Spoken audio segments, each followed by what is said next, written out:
different squadron flight deck coordinators. And throughout flight deck, we've got pilots in the air. Do you want to hear a story? It's about the time I was a real-life video game fighter pilot.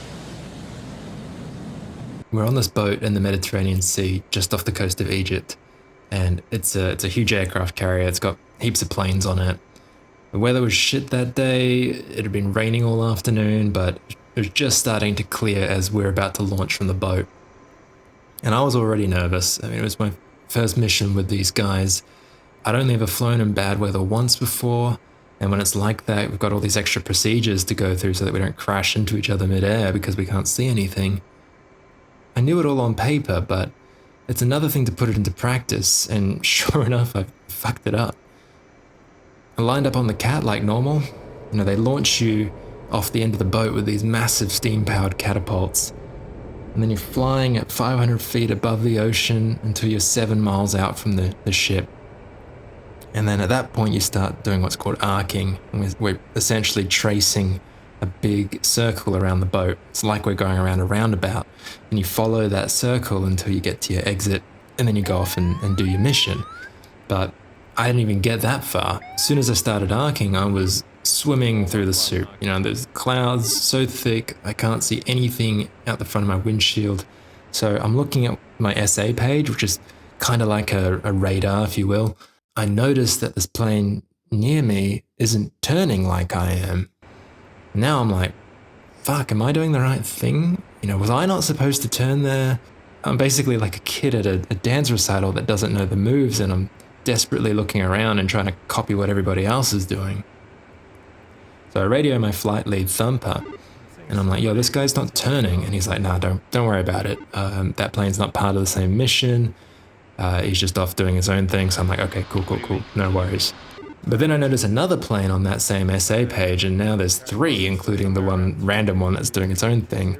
And I'm looking at it, and I can see one plane off to my left, one plane's off to my right, and now I'm really starting to panic. I'm like, oh my god, was I supposed to turn right instead of left? You know, am I basically going around this roundabout into oncoming traffic?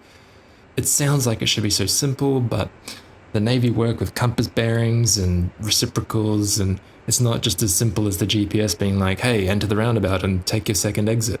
Now, thankfully, that SA page actually gives me information about those planes if I hover a little cursor over them. But you gotta remember, at this point, I'm still only 500 feet above the waves, and we're traveling at like 550 kilometers an hour. So you imagine trying to read a map in a Ferrari going full pelt down the highway. Like, it's not ideal. So I throw on the autopilot to stop me from just yeeting into the ocean below, and I start checking out what these planes are. And I can see one of them's an F18, which is kind of good and kind of bad. It only serves to really confuse me more, and then I break through the clouds and I can see again out the windshield. But I don't like what I see. You know, there's ships in front of me, which is the exact opposite of what should be happening. So I'm like, alright, I've clearly messed something up here, and I radio Thumper again. I might have done something wrong here on the departure. Why is that? What's the problem? So is the ship sitting around 130 for you? Negative. The ship is the reciprocal of 130. So if you switch your HSI to TACAN as the nav source, just, you know what? Fuck it. Head to waypoint 1. Copy. Alright, so now I'm in the air, I'm facing the right way, and I'm desperately trying to find the rest of the squad and catch up to them, but they're hauling ass. I didn't fully appreciate this at the time, but there's a lot of moving components to these missions, and some of it is super time critical. See, we don't have enough gas on board to make it to the target and back. We started out with 15,000 pounds, but we've already burned through 4,000 of it. That's a lot. Like, my dad's Yaris can take about 66 pounds of fuel and could drive almost the full distance there on a single tank. But unlike a car, we're not going to stop at a gas station. We're going to take fuel from another airplane mid-air at 660 kilometers an hour. There are 2 KC-130s. They're these big-ass planes, and they're basically flying gas stations without the Mars bars. We were supposed to meet up with them on the Egyptian coast no later than 3:28 PM. It's now 3:32 PM, and I'm still miles behind. So we eventually catch up to the tanker, and I can see Thumper's already on the fuel line to my right. It's kind of amazing to watch, and honestly, for a second, I just get lost in the view. Before he comes on the radio, and he's like, yo, hurry the fuck up and get some gas, because there's a spare hose on the other side of the tanker. So I have to very carefully start to shift across and fly underneath him. So I'm looking up through the canopy at the bottom of his plane, and then I slot in behind the right wing of the tanker.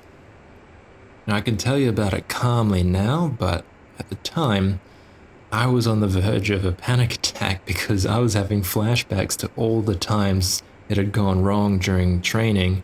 You know, air refuel is not an easy thing to do at the best of times, and now we had all this extra time pressure and all these people counting on me to get this right.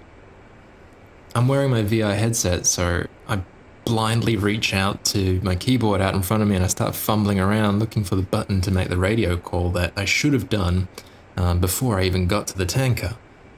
They acknowledge, and then I call pre-contact, and that lets them know that I'm in position, ready to receive that fuel hose.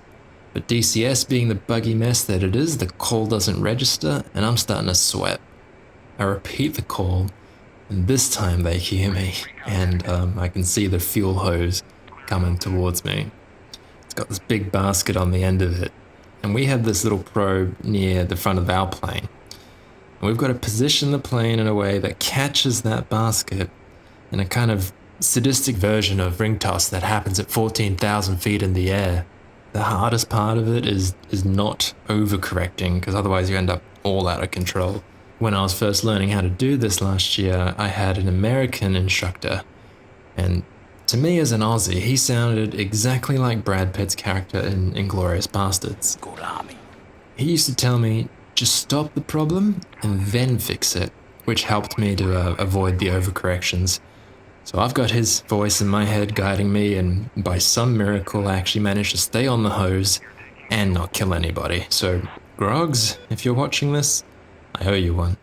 Corretto. Okay, now we've got fuel. We're going to keep flying south until we hit the Red Sea. Our job is to find and destroy any cargo ships that are carrying weapons for this rebel militia group that are operating in the area. Thumper spots a group of 4 ships on the radar off to our right and a single ship right in front of us, and that's the one that I get assigned to. Now we can't just start blowing shit up. You know, we're in international waters. It's one of the busiest shipping routes in the world. I think something like 30% of all global container cargo passes through here. Plus there's a bunch of military vessels out there as well, and we don't want to spark off an international incident, so that means we need to visually ID any targets before we fire weapons. And we must have chosen the worst fucking day to fly this mission, because the whole Red Sea is covered in cloud and we can't see a damn thing. So I go off after that single ship, and Thumper and another F18 pilot, Smiley, they go off to check out those other ones. We all start diving down, hoping that at some point the cloud layer is going to break, but they're basically hanging down all the way to the water. I can see the ship on the radar, but I'm looking out the windshield and it's just white in front of me as far as I can see. I keep checking my heads-up display, which tells me the target's getting closer and closer, but I still can't see anything, and now the HUD is telling me I've gone past it, and I'm like, where was it? I didn't see anything, right? And that's when I see something bright flash past my window, and I'm like, holy shit, because they were bullets. That boat that I must have flown past was shooting at me, and it was pure dumb luck that I didn't get hit. I found out later that that was a Greek Navy ship with a 76mm gun on board, and that would have absolutely destroyed me if it hit me. While all of that's going on, Smiley's found a couple of cargo ships, and he can see that there's helicopters and other military stuff on the deck. That's our target. He guides me to it, I find it on the radar and fire an anti-ship missile, and it's a direct hit. Thumper comes in with a second missile to take out the other ship, and we call it a day. You know, we turn around and go home from there. technically that mission was a success. You know, we did our job, but it could have ended very differently for me. So knowing that, I think it made the sunset on the flight home all the more beautiful.